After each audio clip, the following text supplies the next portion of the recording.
20वां श्लोक। ये श्रीमद् भगवद गीता अध्याय नंबर 7 और इसका जो 20वां श्लोक है। कामैस्तैस्तैर्हृतज्ञाना प्रपद्यन्तेन्य देवता तम तम नियममास्थाय प्रकृत्या नियता स्वया। वो कहते हैं, देखिए दो चीजें आपके भीतर, एक तो कामनाएं। तो भगवान यहां पर कहते हैं जिस चीज को हमें यहां समझने की आवश्यकता है वो कहते हैं अपहृत ज्ञाना। जिनका जो ज्ञान है वो अपहृत हो गया है, जिनके ज्ञान का अपहरण कर लिया गया। ज्ञान के अपहरण का मतलब क्या हुआ कि उनको अभी भी, क्योंकि कामना बनी हुई, कामना का जो मूल है वो क्या है? अज्ञान। किस चीज का अज्ञान है? इस बात का अज्ञान है कि ये जो संसार की वस्तुओं की या विषयों की जो कामना है, वो कामना करके मुझको लाभ क्या होगा? ये जो वस्तुओं की कामना है, इन कामनाओं से लाभ क्या होगा?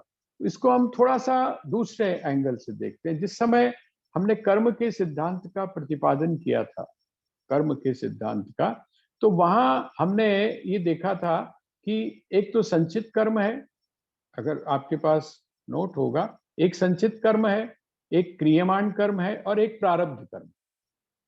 ये जो प्रारब्ध कर्म है, ये प्रारब्ध कर्म के कारण हमको ये शरीर मिला है और इसका उपभोग हमको करना ही है। इससे हम बच के नहीं जा सकते। प्रत्येक व्यक्ति को प्रारब्ध कर्मों का फल भोगना ही पड़ेगा।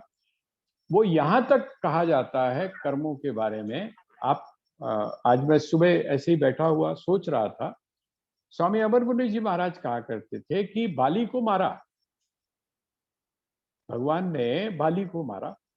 अब बाली को मारा तो कहते हैं कि श्री कृष्ण के पैर के ऊपर जब वो आराम से बैठे हुए थे, आकर तीर लगा, आकर उनके पैर में तीर लगा। और जब तीर लगा और वो जो था भील, जिसने वो तीर मारा था, वो आया और उसने देखा कि अरे ये तो मेरे से बहुत बड़ा अनर्थ हो गया। मैं तो कुछ और समझ के यहाँ पर तीर का प्रयोग किया था और ये तीर तो श्री कृष्ण के पैरों में लग गया। तो उसने वहां पर क्षमा मांगी। तो जब क्षमा मांगी तो वहां श्री कृष्ण ने एक बात कही कि कोई बात नहीं, पिछली बार मैंने तुमको मारा था तीर से और अब की बार जो है उसका बदला ये पूरा हो गया। इसका मतलब क्या हुआ? हम इसको, इसके संकेत को समझे। इसके संकेत का मतलब यह है कि हमको प्रारब्ध कर्मों का भोग करना ही पड़ेगा, उससे हम बचकर नहीं जा सकते। अब वो जो प्रारब्ध कर्म है उनका एक तो नेगेटिव भोग हो गया, जैसे अभी बात बताई। एक मैंने आपको उदाहरण दिया था कि महाराज भर्तृहरि जो हैं, उन्होंने जिस समय सब कुछ छोड़ दिया, राजपाट आदि सब कुछ छोड़ दिया, तो प्रारब्ध जो था, प्रारब्ध तो क्या था? राजभोग था। अब वो जहां पर भिक्षुक के रूप में भिक्षा मांगने के लिए जाते हैं, तो वहां पर जो उनको प्राप्त होता है वो भी क्या प्राप्त होता है? प्रारब्ध के रूप में प्राप्त। इस बात को हम थोड़ा सा, ये जो अपहृतक ज्ञाना यहाँ पर कहा है, किसके लिए?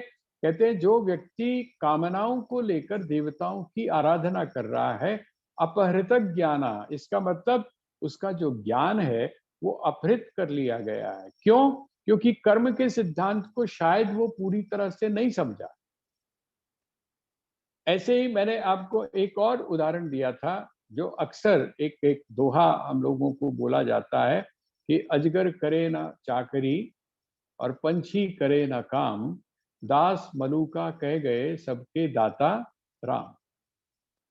भक्त कहता है कि सब कुछ परमात्मा करता है, भक्त कहता है सब कुछ परमात्मा करता है। भगवान कहते हैं जो मेरे आश्रित हो जाता है उसके योग और क्षेम का वहन मैं करता हूँ, उसको चिंता करने की जरूरत नहीं है। उसकी जो बेसिक नेसेसिटीज हैं, उसकी जो प्रमुख आवश्यकताएं हैं, उनको मैं पूरा करता हूँ। और उन आवश्यकताओं का संरक्षण भी मैं करता हूँ, उनको प्राप्त भी मैं कराता हूँ, और वो जो प्राप्ति है उसके बीच में किसी भी प्रकार की बाधा ना आए, उसका उसकी भी जिम्मेदारी मेरी है। भगवान ने ये बात कही। भक्ति की दृष्टि से देखें ये, कर्म की दृष्टि से देखें तो कहते हैं कर्म जो है, और आपको ध्यान होगा मैंने आपको मलूक दास के जीवन की घटना बताई थी कि संत मलूक दास जो थे उन्होंने कहा कि लोग बोलते तो हैं भगवान सब कुछ देता है, प्रारब्ध से सब कुछ मिलता है, आज परीक्षा करके देखते हैं।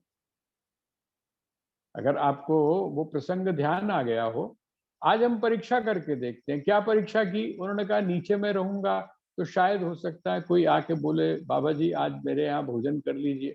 आज मैं देखता हूँ कि आज मुझको कौन खाना खिलाता है। वो पेड़ के ऊपर चढ़कर बैठे। पहले तो जंगल में गए, बिल्कुल बियाबान जंगल के अंदर, और वहां पर भी पेड़ के ऊपर चढ़ के बैठे कि किसी की दृष्टि न पड़े। और संकल्प क्या किया? संकल्प ये किया आज मैं देखता हूँ मुझको कौन खाना खिलाता है।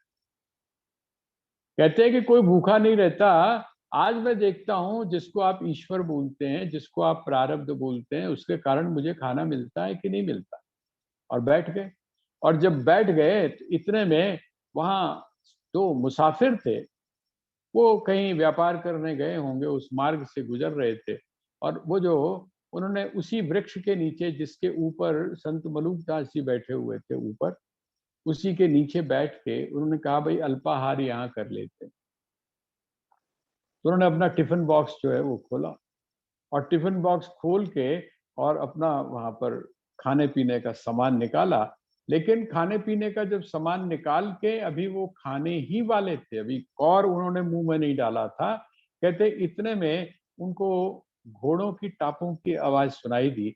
उन्होंने कहा लगता है कि इस जंगल में लुटेरे हैं, और उनको ये पता चल गया है कि हम कमाई करके आ गए हैं, हमारे पास में धन दौलत है, तो वो लूट न लें। तो वो उन्होंने क्या किया, वो जो पत्तल वत्तल थे वो सब वहीं छोड़ के, जो खाने पीने की सामग्री थी वो छोड़ के वहां से भाग गए।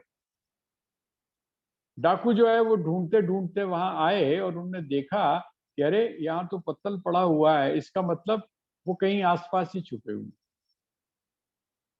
वो जिनको हम ढूंढ रहे हैं वो कहीं आसपास ही छुपे हुए हैं। अब उन्होंने आसपास देखा पर कोई दिखाई नहीं दिया। अचानक किसी की नजर गई पेड़ के ऊपर, तो पेड़ के ऊपर जब गए तो वहां बाबा जी बैठे हुए। उन्होंने कहा अरे हो ना हो यही है। और इसने किया क्या है, ये नीचे इसको अंदाजा लग गया। मुझे लगता है कि ये जो खाना इसने रखा है, उसने सोचा कि जब हम लोग आएंगे तो इसको खा के मर जाएं, तो इसने इसमें क्या किया, जहर डाल दिया। उन्होंने बाबा जी को पकड़ के जबरदस्ती चढ़ के और ऊपर से नीचे उतारा। बाबा जी कहे भाई कहाँ ले जा रहे हो? उसने कहा अभी पता चल जाएगा। है हम तुमको अच्छी तरह समझ रहे हैं, कपड़े तो बाबाओं वाले पहने हुए हैं, सीधा साधा लग रहा है, लेकिन हमको ये समझ में आ गया है कि तू राजपुरुष अर्थात राजाओं के द्वारा भेजा है, हमको मारने के छल कर रहा है। चल ऐसा कर, नीचे उतारा उसको। और वो जो खाना पड़ा हुआ था वो उसको कहा कि इसको खिलाओ। वो कहे मैंने नहीं खाना। तो उन्होंने पंजाबी में जिसको बोलते हैं ना, मुंह खोला और तुन तुन के उसको खिलाया। तुन तुन के खिलाया। और जब असली बात पता चली तो उन्होंने माफी मांगी, और बाबा जी कहते हैं भाई मान गए। ये जो बात थी, अजगर करे ना चाकरी पंछी करे ना काम, ये बात बिल्कुल सही है। इसका मतलब क्या हुआ, प्रारब्ध जो है, प्रारब्ध जो है, प्रारब्ध तो आपको देगी ही देगी, तो आपको कामना करने की आवश्यकता क्या? आप अपने आप को उलझा रहे हैं। एक चीज जब आपको मिलनी ही मिलनी, मेरा यहाँ पे ना आप जब, सवाल है। हाँ जी हाँ जी, हेलो, ये जो आपने अजगर, हाँ जी, ये मैंने, हाँ आपने ये जो अभी उदाहरण दिया ना, अजगर करे ना चाकरी, ये सब, हाँ हाँ तो मुझे अपना स्कूल का टाइम याद आ गया। हमें हाँ हाँ आलसी व्यक्तियों को कैसे लिखना था, तो मैंने ये हाँ आलसियों के लिए ये उदाहरण दिया था, पर यहाँ तो कुछ और ही है। और हाँ पता नहीं बिल्कुल। माई ऐसे मैगजीन में भी छप गया कि देखो इसने कितना अच्छा लिखा है। पर मतलब उस वक्त तो जो था कि लिख दिया कि ये क्या है, क्या अजगर करे ना चाकरी, मतलब ये आलस को भी प्रमोट कर रहा है। इसका मतलब मेरे नहीं मन नहीं में तो उसका नहीं नहीं काफी आया। नहीं नहीं, असल में क्या है, आलसी व्यक्ति ये तर्क देते हैं। जो आलसी व्यक्ति होता है, हम लोग जो है तरह तरह के कुतर्क देते हैं ना अपने पक्ष में। अगर मैं बहुत गुस्से वाला हूं तो मैं अपने गुस्से के पक्ष में जो है वो तर्क दे दूंगा। अगर मैं बहुत लोभी हूं तो मैं अपने लोभ के पक्ष में एक तर्क दे दूंगा। इसी तरीके से जो व्यक्ति आलसी होता है वो इस बात का, लेकिन इसके जो पीछे स्टोरी है वो स्टोरी ये बताती है, क्योंकि देखिए जब आप इसका दार्शनिक पहलू लेते हैं, दार्शनिक पहलू क्या है, वो कहते हैं जब प्रारब्ध जो है, प्रारब्ध से आपको सब कुछ मिलना ही है। प्रारब्ध इसका मतलब ये है कि आप पुरुषार्थ नहीं करेंगे ऐसी बात नहीं है। पुरुषार्थ तो आप कर रहे हैं, लेकिन आप पुरुषार्थ किस तरफ कर रहे हैं? आप ये सोचिए, भोगों के लिए जो आप कर्म करते हैं, महान पुरुषार्थ करते हैं, आप भोगों को प्राप्त करने के लिए आप कितना पुरुषार्थ करते हैं। अब आप एमबीए की अगर डिग्री प्राप्त करनी हो तो आप कितना पुरुषार्थ करते हैं, कितना पढ़ते हैं, कितना होमवर्क करते हैं। और अगर गीता पढ़नी हो तो अगर आपने 80 मिनट पढ़ लिए तो आप सोचते हैं बस पूरा काम हो गया।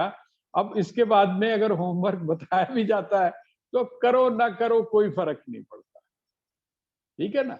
लेकिन पुरुषार्थ तो आपको करना ही पड़ेगा। लेकिन पुरुषार्थ की दिशा क्या है, वो जो पुरुषार्थ है उसकी दिशा कौन सी हो। यहां पर भगवान ये कहना चाहते हैं कि जो तुम्हारी पुरुषार्थ की दिशा है वो होनी चाहिए जो सच में पुरुषार्थ है। अभी हम जो जिस चीज के लिए पुरुषार्थ कर रहे हैं वो हमारा पुरुषार्थ बिल्कुल वैसा ही है जो कि आज आपने पुरुषार्थ करके प्राप्त किया और कल आपसे छीन लिया गया। तो ऐसी जगह पर पुरुषार्थ करने का क्या लाभ। भगवान इसीलिए यहाँ अपहृतक ज्ञाना का अर्थ क्या है, उनका जो ज्ञान है वो अपहृत है। क्यों? क्योंकि वो देवताओं की आराधना करते हैं, देवताओं की उपासना करते हैं, तप करते हैं। आप 4-4 घंटे बैठ के जो सुबह पाठ करते हो, आपने 10-10 5-5 किताबें रखी हुई हैं कि जब तक ये मेरा पाठ नहीं खत्म हो जाएगा है तब तक मैंने पानी नहीं पीना है। ये जो आप पाठ करते हो, ये पाठ किस चीज के लिए कर रहे हो? वो कहते हैं जिस डायरेक्शन में ये होना चाहिए। आपने क्या कभी संकल्प पंडित जी से करवाते हुए ये कभी करवाया है कि हे परमात्मा मुझको आप ये जो मैं काम कर रहा हूं मैं इसलिए कर रहा हूं कि आपकी कृपा मुझको प्राप्त, आपकी कृपा। आप जो है क्या करें, कहते हैं आप मेरे अंतःकरण को शुद्ध करें ताकि जीवन के सत्य का मैं अनुभव कर सकूं। क्या हमने किसी भी कर्म को करते समय ऐसा संकल्प करवाया? वो हम लोग गए थे जम्मू। जम्मू आप लोग भी गए होंगे। तो जम्मू में जो वहाँ बहुत प्रतिष्ठित एक मंदिर है, वहाँ जब हम गए तो वहाँ एक एक स्थान था, उस पे 4 सीढ़ियाँ, 4 सीढ़ियाँ थी। तो उसने जो वहाँ पंडित जी थे उन्होंने हमको कहा कि 3 पे चढ़िए, चौथे पे मत चढ़िए। हमने कहा जी क्यों, चौथे पे क्यों ना चढ़े? कहते नहीं, 3 पे ही चढ़ना चाहिए। हमने कहा जी असली चक्कर तो चौथे का है। ये जो 3 सीढ़ियां आप चढ़ भी गए तो उतरना पड़ेगा आपको, क्योंकि धर्म अर्थ और काम इसको यदि आपने प्राप्त कर भी लिया तो फिर वापस उतरना पड़ेगा। ये तीसरी पे चढ़ो और फिर नीचे उतरो, तीसरी पे चढ़ो और फिर नीचे उतरो। मैंने कहा हमारी तो इच्छा ही है कि हम चौथी पे चढ़ जाएं, और जब चौथी पे ऐसी चढ़े कि फिर हम उतरे नहीं। पुरुषार्थ का अर्थ क्या है? पुरुषार्थ का अर्थ इस डायरेक्शन में भगवान कहते हैं कि जो लोग, ये जो अपरतक ज्ञाना है, ये शब्द हमको समझने की बात है कि सकाम कामनाओं को करने वाले जो लोग हैं। सकाम कामना का अर्थ क्या है? विभिन्न जो कामनाएं, भौतिक कामनाएं जो हैं, उन भौतिक कामनाओं को लोग क्या करते हैं? कहते हैं देवताओं के द्वारा। जिन व्यक्तियों के जीवन में कामनाएं हैं वो अलग अलग देवताओं की उपासना करते हैं। और वो उपासना कैसे करते हैं? तम तम नियम आस्थाय, तम तम नियम आस्थाय। आप लोग जो दिल्ली में है, कभी आप एक जगह जाकर देखिएगा, एक भैरव का मंदिर है। भैरव बाबा का एक मंदिर है। ये जो प्रगति मैदान है ना, उसके बिल्कुल पास में एक मंदिर है। वहां पर आप जाइएगा। एक बार मेरे में भी क्यूरियोसिटी पैदा हुई, मैं वहां गया था और मैंने शायद उसकी आपके सामने चर्चा की। तो अब वो भैरव बाबा का जो मंदिर है, तम तम नियमम आस्था है। अब भैरव बाबा को क्या चढ़ाना चाहिए, तो भैया जो चढ़ाना चाहिए वो लोग लेके जाते हैं। कभी जिंदगी में शायद खुद ना पी होगी, लेकिन वो भैरव बाबा को चढ़ाने के लिए लेके जाते हैं। और वहां पर जो मांगने वाले हैं वो भी बड़े गजब के हैं। मैं तो उनका वो देखने के लिए मैं वहीं बैठ गया पास में ही, बहाना बना के। वो चने वाला एक था, मैंने चने लिए और वहां पर मैं बैठ गया, चने खाने लगा। और मैं उनका व्यवहार देख रहा था। उन्होंने 4-4, 5-5 ना बोतलें रखी हुई थी अपने पास। और वो बोतलें वो पूछते थे कि अच्छा अच्छा ये वाली है, इसमें डाल दो, ये वाली है, इसमें डाल दो। क्यों? वो प्रसाद भी कौन सा है, प्रसाद भी वही है। तो तम तम नियम आस्था है। अगर तमोगुणी है तो आप तमोगुण की तरीके से आप करेंगे।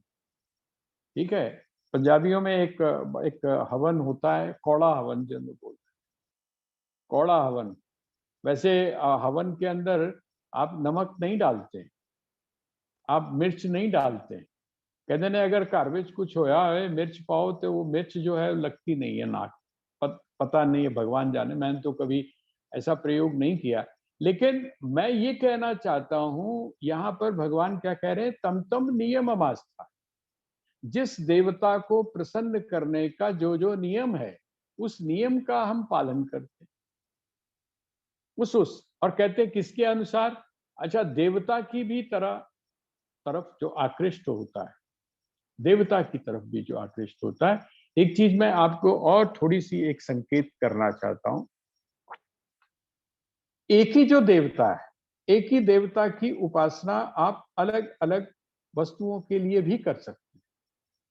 जैसे अगर आप भगवान विष्णु के भक्त हैं, अर्थात वैष्णव हैं अगर आप, और विष्णु के अगर भक्त हैं, तो हमारे यहाँ जो षटकर्म है ना, मारणम मोहनम वश्यो स्तंभनोच्चाटनादिकम, ये जो 6 चीजें हैं, तो इसमें बाकी की तो बात छोड़िए। लेकिन यदि आप भगवान विष्णु की आराधना करते हैं, आपके जीवन से दरिद्र चला जाए, दरिद्रता चली जाए, तो उसका भी प्रयोग भगवान विष्णु के की उपासना में है। आपको कभी मौका मिले तो मैं एक ऐसी पुस्तक का नाम आपको बताता हूं जो आप लेकर पढ़िएगा। क्योंकि हम जब चले जाएं तो पंडित जी पढ़ें, और हमारे घर के जो बच्चे हैं और बूढ़े हैं वो जबरदस्ती वहां पर बैठकर सुने। उससे अच्छा ये है कि हम खुद ही पढ़ लें। उसका नाम है गरुड़ पुराण। ठीक है। उस गरुड़ पुराण को आप लेकर पढ़िएगा तो आपको पता चलेगा कि किस प्रकार से भगवान विष्णु की उपासना करने वाला जो व्यक्ति है, वो अलग अलग कामनाओं को भगवान विष्णु से ही प्राप्त कर सकता है। अब विष्णु सहस्त्र नाम है, विष्णु सहस्त्र नाम के आप महात्म्य को पढ़ते हैं। विद्या आपको चाहिए तो आपको उससे मिल जाएगी। शत्रु का दमन चाहिए तो आपको उससे मिल हो जाएगा। आपको लक्ष्मी की प्राप्ति चाहिए तो आपको उससे हो जाएगी। आपको बल और तेज चाहिए, वो भी आपको उससे हो जाएगा। ठीक है। वो कहते हैं लेकिन जो स्वभाव है हमारी किस देवता के प्रति प्रवृत्ति होती है, किस देवता के प्रति हमारा आकर्षण होता है, वो किस बात पर डिपेंड करता है? वो इस बात पर डिपेंड करता है कि आपका स्वभाव कैसा है। कामनाओं में भी कामना, अच्छा, जब आप, मैं कहूंगा तो आप क्या कहोगे कि श्रीमद् भगवत गीता के बीच में ये क्या बोल रहा है। अब जब आप गोलगप्पे वाली दुकान पे जाते हो गोलगप्पे खाने के लिए, तो आप उसको कुछ बताते हो ना कि कैसी बताना। आप उसको बताते हो ना कि भाई टिक्की जो है उसमें हरी वाली चटनी डालना नहीं डालना, मीठी चटनी डालना नहीं डालना, मिर्चें थोड़ी कम रखना, लाल वाली मिर्चें थोड़ी कम रखना। ये किस लिए? आपको क्या बताने की जरूरत है भाई? आपका जो स्वभाव है, आपको मिर्चें नहीं अच्छी लगती, आपको मीठी नहीं अच्छी लगती, आपको खटाई अच्छी लगती है। अब आपका जो स्वभाव है, अर्थात आपका जो टेस्ट बना हुआ है, उस टेस्ट के अनुसार आप जाते हैं। हमारे यहाँ देहरादून में घंटाघर के पास एक गली है, मैं अभी तो बहुत सालों से नहीं गया, पर मैं कभी कभी पहले जाया करता था। तो वो कई सारे हैं वहां, पूरी लाइन जो है वो चाट वाली गली ही कहलाती है। लेकिन आप जो है, आप किसके पास जाते हो? वहां पर अगर 20 दुकानें हैं तो आप 20 दुकानों में से, ऐसा नहीं है कि आप किसी के पास में भी चले जाओ ना, आपका वहां पर भी सिलेक्शन होता है। क्यों? क्योंकि आपको पता है कि मेरा यार टेस्ट वहां का डेवलप हो गया। गोलगप्पे का पानी जेड़ा है वो फलानी जेड़ी दुकान है ਉਹਦੇ ਉੱਤੇ बड़ा अच्छा होता है, वैसा पानी मैंने नहीं खाया।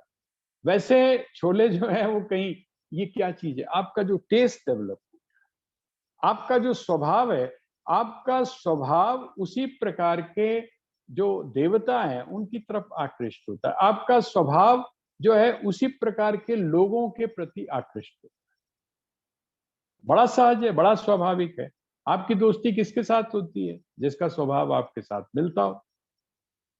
अब जो गप मारने वाली है उसका स्वभाव जैसा है, तो उसको सहेली कौन सी पसंद होगी? जो बहुत गप मारने वाली। लेकिन कभी कभी आप उल्टा भी देखते हैं, तो वहां पर क्या है? वहां पर अगर एक शांत है, इसका मतलब वो जो शांत है उसने सहेली क्यों बनाई है? उसने सहेली क्यों बनाई है कि कम से कम अगर कम बोलने वाली होगी तो मेरी सुनेगी तो सही। तो एक बेचारी हाँ हाँ करती रहती है और दूसरी लगातार बोलती रहती है। ये मनोविज्ञान बड़ा अजीब सा है, बहुत अजीब सा है। आप देखेंगे कि जो जो सुंदर बच्चे हैं उनकी दोस्ती सुंदरों के साथ नहीं होती। उनको कोई ना कोई मित्र जिसके साथ वो घूमेंगे वो बड़ा विपरीत होना चाहिए, ताकि लोगों का ध्यान जो है वो मेरी तरफ रहे, उसकी तरफ न चला जाए। ये एक बड़ी अजीब से मनोवैज्ञानिक। तो हम आकृष्ट किसकी तरफ होते हैं? हमारी जो कामनाएं हैं, हमारी कामनाओं को पूरा करने के लिए हम अपने स्वभाव के अनुसार वो अमुक अमुक देवता की तरफ हम आकृष्ट होते हैं। यहाँ पर लेकिन भगवान उसके लिए क्या कह रहे हैं? ये कर रहे हैं आप, बड़ी अच्छी बात है, लेकिन भगवान वहां पर कह रहे हैं कि ऐसे जो लोग हैं वो कामई तैर हृतक ज्ञाना, उनका जो ज्ञान है वो अपहृत है। अपहृत का मतलब हरा जा चुका है। वो किन चीजों के पीछे भाग रहे हैं? वो उन चीजों के पीछे भाग रहे हैं, जब तक भाग रहे हैं तब तक उनको कुछ लग रहा है कि वो सार्थक है। देखो मैंने क्या कर लिया, मैंने कितना बड़ा काम कर लिया, ये उनको सार्थकता नजर आ रही है। लेकिन जैसे ही वो वस्तु उपलब्ध होती है, जैसे ही वो वस्तु मिलती है, उनको लगता है कि अरे ये तो बेकार की बात है। तो फालतू में इतना मैंने मेहनत जो की, फालतू में इतना जो परिश्रम किया, इसका मुझको कोई लाभ तो स्थायी रूप से हुआ नहीं।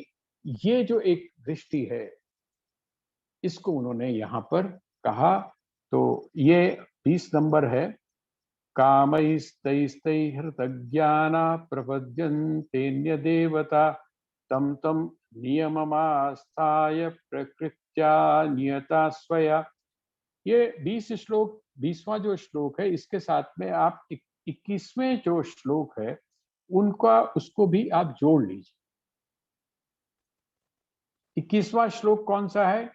यो यो याम याम तनुम भक्तः श्रद्धयार्चितुमिच्छति तस्य तस्याचलां श्रद्धां तामेव विदधाम्यहम्। देखिए भगवान क्या कहते हैं?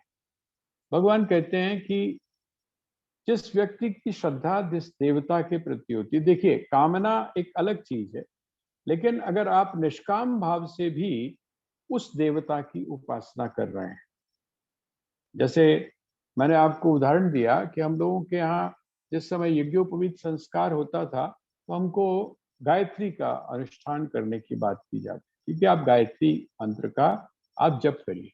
अब वो जो गायत्री का जब अनुष्ठान है, गायत्री का जो जप है, उसको करने से क्या हुआ? वो कहते हैं कि नाम तो उसमें गायत्री का है और गायत्री के प्रति निष्ठा हो, वो कहते हैं मैं क्या करता हूं, मैं उसकी निष्ठा को वहां से हटाता नहीं। हम लोग क्या करते हैं, देखिए कितना बड़ा व्यवहार में अंतर है। हमारी जो सोच है वो यहाँ टोटली चेंज हो जाती है।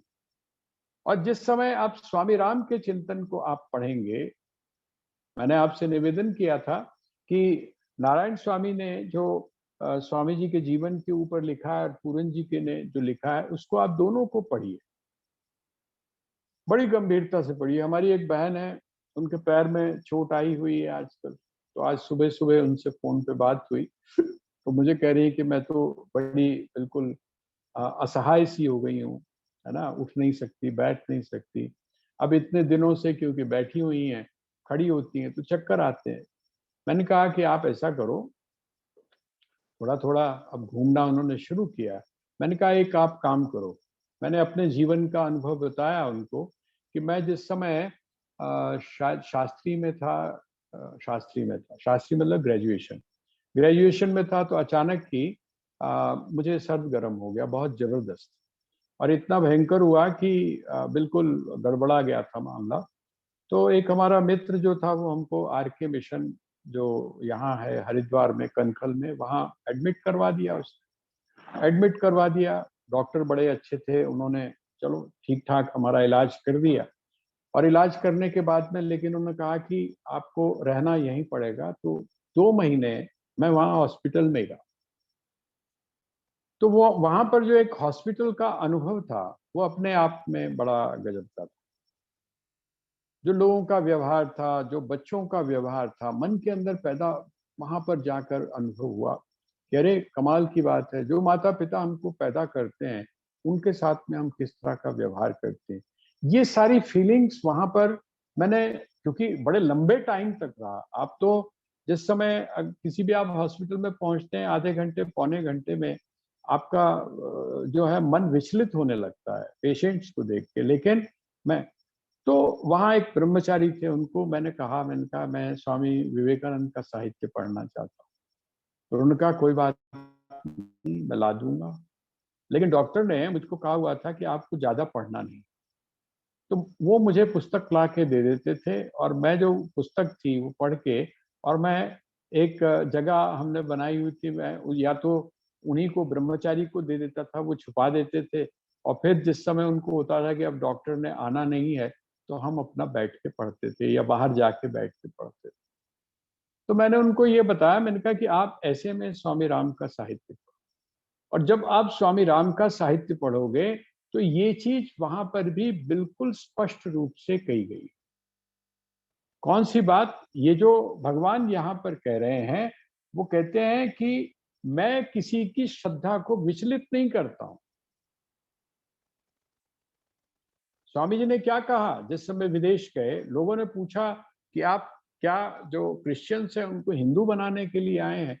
उन्होंने कहा कि नहीं, राम जो है वो किसी क्रिश्चियन को हिंदू नहीं बनाने आया, ना राम किसी इस्लाम वाले को हिंदू बनाने आया है। उसका मकसद क्या है? उसका मकसद ये है कि जो इस्लाम को मानने वाला है वो सच्चे अर्थों में मुसलमान बने, जो क्रिश्चियनिटी को मानने वाला है, क्राइस्ट को मानने वाला है, वो सच्चे अर्थों में जो क्रिश्चियन बने। और हिंदू सच्चे अर्थों में, आप जो भी कुछ है वो सच्चे अर्थों में बने, उसको समझने की आप कोशिश करें, उसके ऊपर विचार करने की कोशिश करें। तो भगवान यहाँ पर क्या कहते हैं कि मैं उसकी आस्था को तोड़ता नहीं, मैं उसकी आस्था को तोड़ता नहीं हूं, बल्कि मैं क्या करता हूं, उसकी आस्था को उसमें दृढ़ करता हूं। क्यों दृढ़ करता हूं? कहते हैं क्योंकि मैं जानता हूं कि घूम फिर कर ये पहुंचेगा कहां। घूम फिर कर ये इसकी जो इसके जो भीतर श्रद्धा है, इसके भीतर जो आस्था है,